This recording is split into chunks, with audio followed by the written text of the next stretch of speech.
The air was crisp that Friday morning, carrying with it the promise of fresh beginnings. But for me, it was just another day of staring into the fragile ruins of my marriage. The night before, my wife, Linda, had brought up her plans again. The plans to go on a date with another man. She used the word date, as if to underline the absurdity of it all. Here I was, married for nearly 12 years, and my wife was chasing the thrill of her 20s, the forbidden allure of something new. She hadn't said it outright, but her intentions were as clear as the cold morning light. This wasn't about us. This was about her. I had stood in the doorway as she spoke, arms folded, her words tumbling out in a tone as casual as if she were explaining the choice of her latest overpriced handbag. She said she had earned it, deserved it, needed a release. I didn't argue, not because I agreed, but because I knew Linda. When she made up her mind, there was no changing it. "You're okay with this, right, Ron?" she asked, her voice almost hopeful, her eyes searching mine for affirmation. I sighed deeply, the kind of sigh that came from exhaustion rather than peace. "Linda, you've already decided, haven't you? It's not like I control you. You're your own person." She blinked, surprised, clearly not expecting this response. "Of course I mind," I continued, my tone calm, deliberate. "But I know you, Linda. You've already made your choice. What am I supposed to do?" Her shoulders sagged slightly in what looked like relief. "I love you, Ron," she said, her voice soft. "I'll make amends, you'll see." I clenched my jaw, forcing myself to stay steady. "So you know it's wrong, then?" Her brows furrowed. "What do you mean?" I fixed her with a steady gaze. "Do you think our parents would agree with what you're doing?" The question hung heavily in the air. She lowered her eyes, unable to meet mine, her silence betraying her unease. That was my moment to press. "You know it's wrong, Linda. You just admitted it." She shifted uncomfortably, her voice faltering. "But you said I could do it, Ron." "No," I replied, my voice firm. "I never said that. All I admitted was that I can't stop you. But I do not approve. Not in any way." Her expression hardened, a mix of defense and disbelief. "I thought you would understand." "I do understand," I said, my voice measured. "I understand that you want something else. You want the thrill, the excitement. I get it. What I don't understand is why you're willing to do this to us. Choosing someone else over me." Her gaze darted away, avoiding mine. She was silent again, and that silence spoke louder than words ever could. Finally I asked, "By the way, what's his name?" "It doesn't matter," she muttered.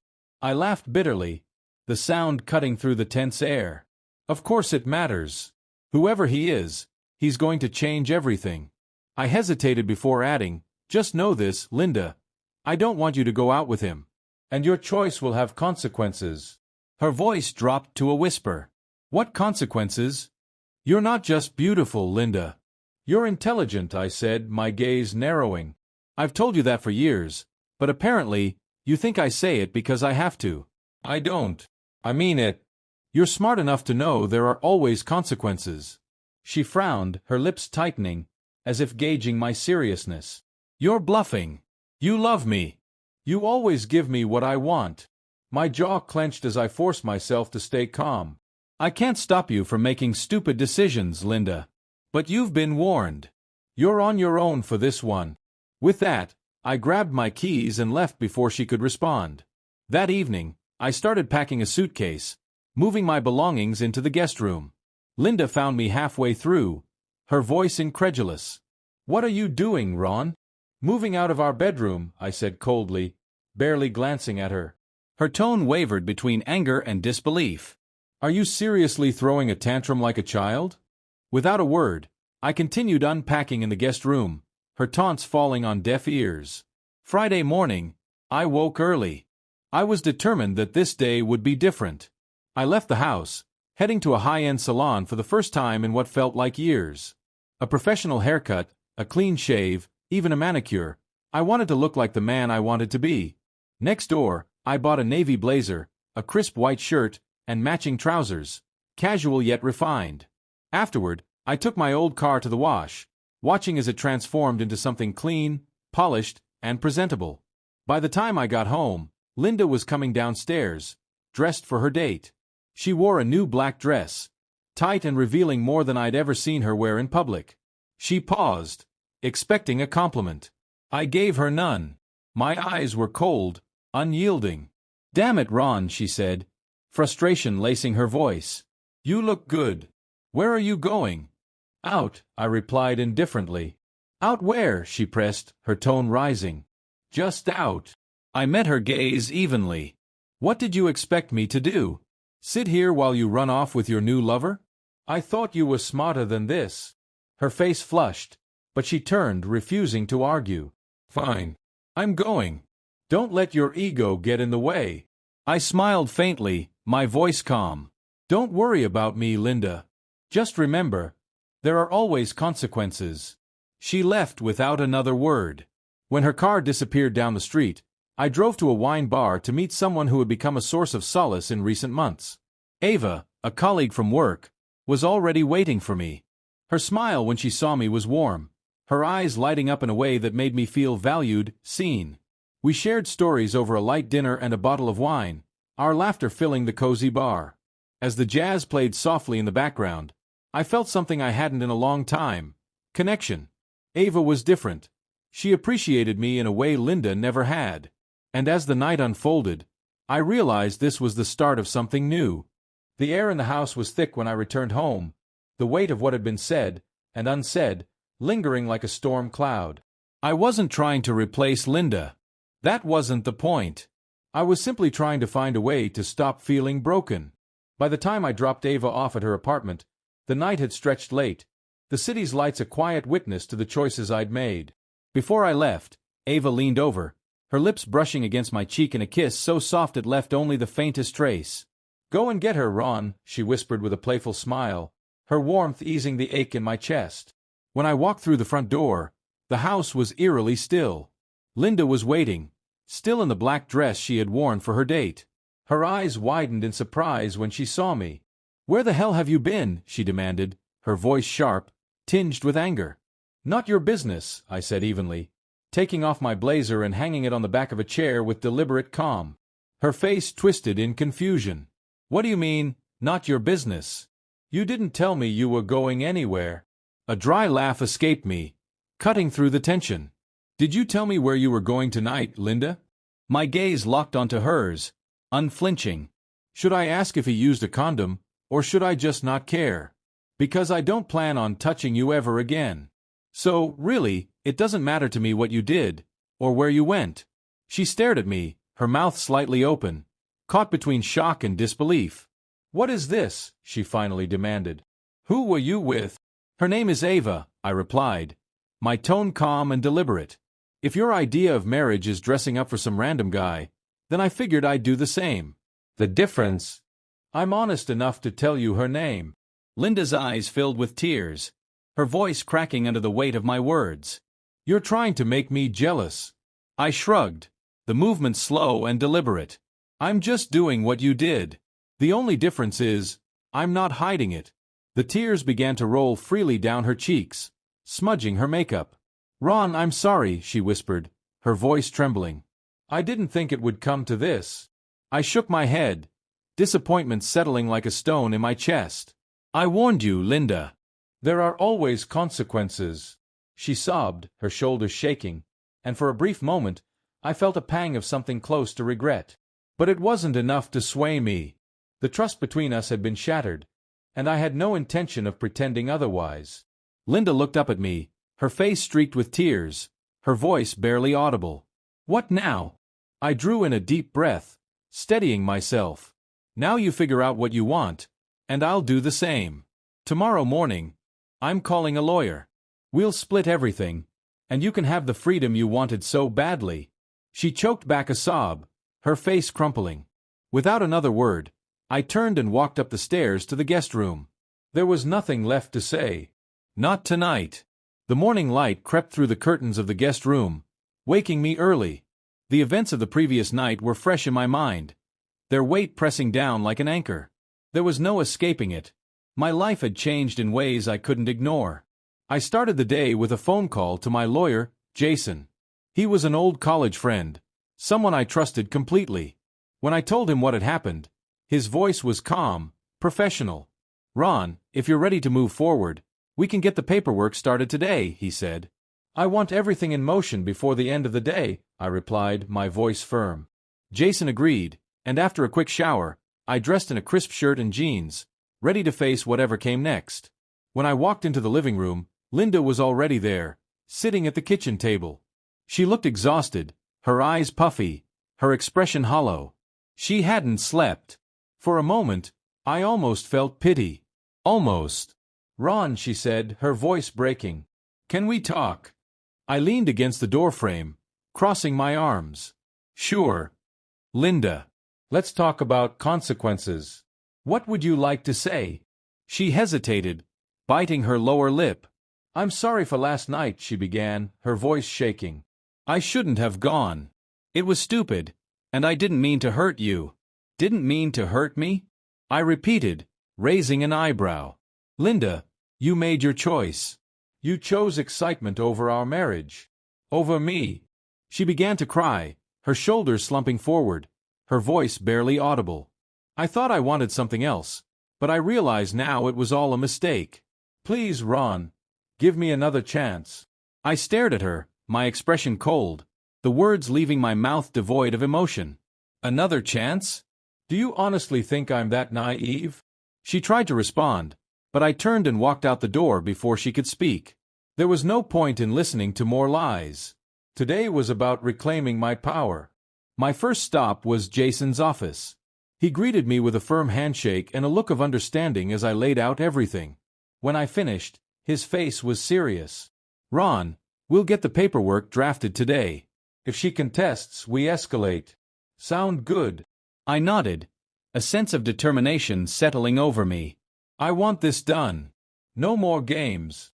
As I signed the documents, a strange mixture of relief and rage filled me. This wasn't just about ending a marriage, it was about showing Linda exactly what she had thrown away. When I left Jason's office, I made another call, this one to Jake. Jake was an old friend with a reputation, a man who knew how to handle problems quietly. "Jake," I said, my voice low, "I need your help." We met at a diner on the outskirts of town. Jake leaned back in the booth, his tattooed arms crossed, a smirk on his face. "You look like hell, man," he said as I slid into the seat across from him. "Feels about right," I replied, a dark chuckle escaping me. "Listen, I need you to send a message to someone." Jake's grin widened as I gave him the details. "Consider it done," he said, standing up and tossing a few bills on the table. "No one screws you over, Ron. Trust me, he'll remember this." When I got home, it was late afternoon. Linda was still in the kitchen, staring blankly at her phone. She looked up when I entered, her eyes desperate. "Ron, where have you been?" "We need to talk," she said, her voice trembling. I shook my head, my voice steady and firm. "No, Linda. I've done all the talking." The morning air felt heavy, thick with unspoken finality. I stood in the living room, facing Linda, whose pale face betrayed the weight of her realization. Her hands trembled as she stared at me, her voice barely above a whisper. "You're really going to divorce me?" she asked, her tone laced with disbelief. I smiled, a cold, calculated smile that carried the sharpness of my resolve. "Yes," I said, my voice steady and unyielding. "And that's not all." Her confusion deepened, her eyes searching mine. "What do you mean?" "You'll see soon enough," I replied, brushing past her and grabbing my keys. Without waiting for a response, I walked out the door, leaving her in stunned silence. That night, I parked my car a few blocks away from Kevin South's building. I needed to see it with my own eyes. Jake and his crew didn't disappoint. Kevin's car sat in the dimly lit lot, or rather what remained of it. The windows were shattered, the tires slashed, and long, jagged scars marred the metal where the paint had been scraped away. The interior was an even greater spectacle, transformed into a chaotic masterpiece of baby powder, glue, and God knows what else. From my vantage point, I saw Kevin emerge from the building. He froze, his body stiffening as his gaze landed on the wreckage. His face flushed red with anger and disbelief, his mouth opening in silent outrage. I watched as he pulled out his phone, likely to call the police, but I knew it was futile. Jake's crew left no evidence, no trace to follow. As I drove away, a strange satisfaction settled in my chest. It wasn't revenge, it was justice, and this was only the beginning. The next morning, I woke early, sunlight streaming through the curtains, bathing the room in a muted glow. Linda was still asleep when I quietly packed the rest of my belongings. Her face was blotchy from crying, her breathing uneven. I didn't bother waking her. Instead, I left the divorce papers on the kitchen counter with a note that read simply, "You wanted freedom. Here it is." I loaded my suitcase into the car and drove to Ava's place. She had offered me her spare room until I figured things out, and though I was grateful, this wasn't about moving on. Not yet. It was about ensuring Linda understood the full weight of her actions. By the time Linda woke up, the notice from my lawyer had already arrived. She called me, her voice frantic and panicked, but I let it go to voicemail. I wasn't interested in her pleas anymore. Later that day, I received a text from Ava, "Linda's at the door. Should I let her in?" I replied simply, "No. She made her choice. I'm making mine." Linda had to learn that actions had consequences, and those consequences were far-reaching. The following week, I moved forward with the divorce proceedings. Predictably, Linda tried to fight it. She called, she texted, she even showed up at my work, her desperation palpable. But I was ready. My lawyer was ruthless, and I ensured that Linda understood she wouldn't be getting a single cent more than she deserved. The lease on the house was up in 3 months, and I made it clear she'd need to find a new place. I was done caring. One day, as I walked to my car in the work parking lot, I saw her standing there. Tears streaked down her face, her hands clasped tightly together as if holding herself together. "Ron," she called out, her voice breaking, "please, can we talk?" I walked past her without sparing her a glance. "You were right, Ron," she yelled after me, her voice thick with anguish. "I'm a fool. I was stupid. Please, I'm begging you." Her words stopped me. I turned, meeting her tearful gaze. Her eyes were red and swollen, her face etched with regret. For a moment, a flicker of something like pity surfaced, but it vanished as quickly as it came. "Linda," I said, my voice firm and steady. "It's over. You made your choice, and I'm making mine. I won't let you back into my life." She collapsed to her knees, her sobs echoing in the cold air, but I didn't waver. I turned away, walking into the building with a sense of finality. Over the months that followed, Ava and I continued to see each other casually. But we both knew what we had was temporary, a salve for old wounds rather than the foundation of something lasting. Eventually, we parted on good terms, both recognizing that we wanted different things. I moved into a townhouse near my work, a fresh start that gave me the space I needed to rebuild. It wasn't easy, but it was mine. Months later, at the gym, I met Sophie. She was different, strong, confident, and fiercely loyal. She had her own scars, her own stories, but she carried them with grace. As we grew closer, I found something I hadn't felt in years: genuine happiness. There were no lies, no games, just two people who had found each other amidst the wreckage of their pasts. Linda eventually moved out of state, vanishing from my life completely. Kevin, on the other hand, didn't escape unscathed. Rumors of his affairs spread like wildfire, tarnishing his reputation. He left the company not long after, and the last I heard, he had relocated far away, hoping to start over without the weight of his mistakes. As for me, I learned that love isn't just about giving. It's about knowing when to walk away. Sometimes, the only way to heal is to let go and ensure that those who hurt you feel the weight of their choices. In the end, I didn't just survive the storm, I rose above it. And that was enough.